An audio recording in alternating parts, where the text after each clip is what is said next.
Welcome to the Dare to Dream podcast. My name is Vincent Van Patten, and today I'm talking about a pretty exciting topic for me. And it's a big project that I'm working on.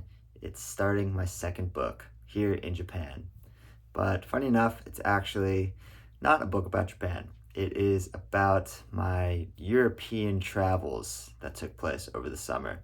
So I went and I lived in Lisbon, Portugal, and worked in a hostel, and I worked on a farm in Calabria, Italy. And so I've been in Japan for almost 3 months now. And by the time this podcast is released, it will have been 3 months. So getting into December. And when I first got here in Japan, it was, kind of overwhelming. Everything that I wanted to do and accomplish all at once. Starting to teach English here in Japan, so I was starting that and just learning the ropes and getting trained. I was also, very excited to be here, and I want to write about Japan. And I'm definitely prioritizing that as one of the most important things I'm doing. Of course, is the podcast, and then there's this book, which, when it's all said and done, that will be the thing that I will look back on and be able to hold in my hands and be like, wow, I was 26 years old and I wrote the story of when I went to Europe. And, I was kind of lost and figuring out my way in the world, and I don't know if that will ever change, but it was hell of a lot of fun. So that is kind of the most important thing that I am focusing on right now. So when I just got here, it was kind of overwhelming to do everything at once, but this is the story of how I am writing my book, the lessons that I'm learning and what I'm doing to make it happen. So, okay, there's 15 minutes on the train from here to Nakamozu. That's 15 minutes from there to Izumichuo. That's 30 minutes there and back if used wisely. That's all the time I need. So I'm working on my second book, a tale of my recent European adventure. What do we do when there's a dream that seems too big, too out there, too daunting? We simplify, we prioritize, we take small, continuous steps in the direction which we're called, not great occasional leaps. Accomplish the great task by a series of small acts encourages the Tao Te Ching, the text of the ancient Chinese philosophy of Taoism. If we don't start, however small, we'll look back one day and ask the most universal question of all. What if? Not tomorrow, said the great Roman emperor and Stoic Marcus Aurelius. Choose to be good today. Do your job as a human being, as a writer, as a parent, as a politician. You can't waste this chance. You cannot put it off until later. You cannot wait until you're more secure. No, now is now. You will never have this moment again. Memento mori. Memento mori is a Stoic principle meaning, remember that you are going to die. When it's all said and done, will we look back one day and say, I didn't have time to pursue my dreams, follow my heart, or take a chance? I wonder what my life would be if I just tried. Or will we smile, old and wrinkled and full of memories, and despite if things worked out, be able to say, what if I didn't try? What would my life be if I never took that chance? So at the start of my time in Japan, I felt overwhelmed by the pressure to do everything at once. It took time just to learn how to exist here. So I decided to pace myself. Yet after some time, I did find my groove. And once I did, I couldn't sustain my desire any longer. I had to start my book by whatever means necessary. And writing a book is daunting. I looked at all of my notes and my stories from my European journey, and I thought, how the hell do I start this thing? Well, by the only way that I know how, which is by starting.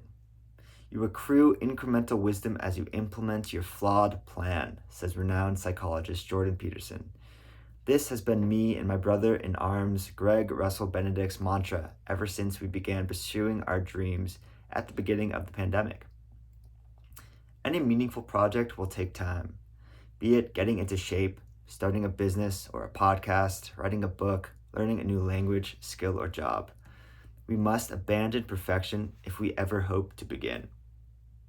Perfection paralysis happens when we don't start something until we know it will be perfect. It's also called fear. We fear not being good enough to do this thing, capable enough, strong enough, so we never begin, letting our dreams die so we don't have to. Nothing important, beautiful, or impactful was ever perfect to begin with. Not a book or a song or an idea, but it started as something. I have as my computer wallpaper the quote by Ernest Hemingway: "All first drafts of everything are garbage," and it is crossed out and then says the first draft of anything is shit. So I stumbled over the words because it's just the sentence itself is crossed out and circled and basically saying that even that small of a sentence, it had to start as something to become what it actually became, which is a clear, concise sentence. If I try to write the perfect story right out of the gates, I'll waste the 20 minutes that I have on the train mulling over one sentence instead of writing 2 crappy pages. I don't have time to worry about perfection. For now, I'm just striving for good enough. That has definitely been a rule for me, basically. It's 2 crappy pages a day. It doesn't matter if they're even good. I just need to continue pushing the story forward. And editing is actually the most exciting, well, in a sense, the most exciting part of writing the book, because then you actually see it start taking shape. It starts to mold, it starts to look beautiful.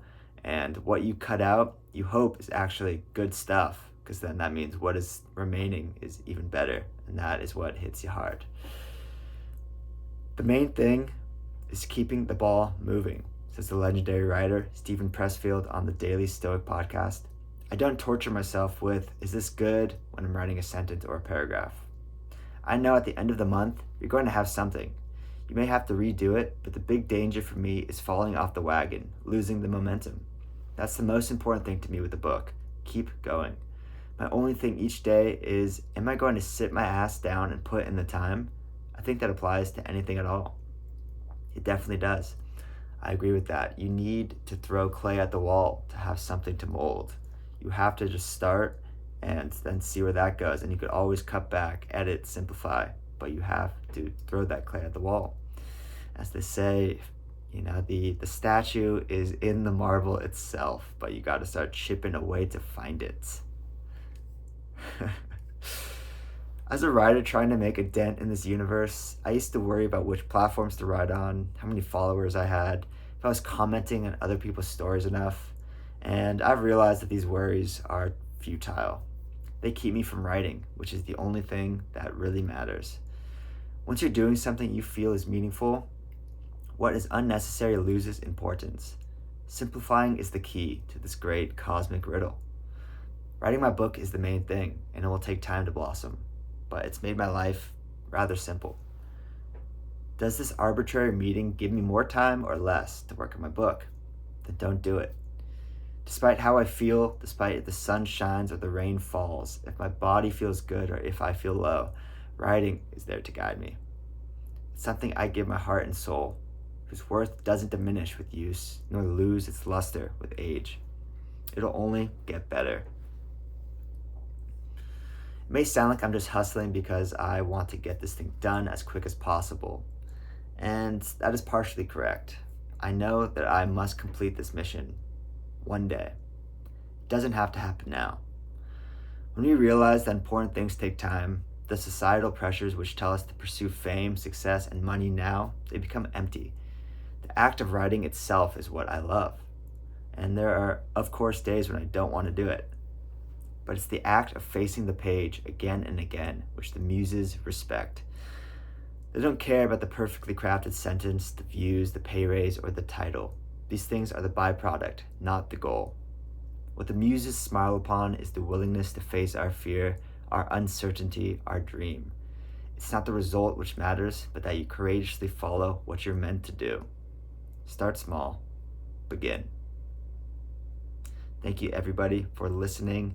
And if you get some enjoyment, some fulfillment, some inspiration from this podcast, please leave a comment. It really helps us out, helps spread the word, and makes us happy if you like the podcast.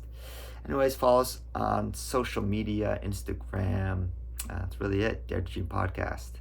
Love y'all.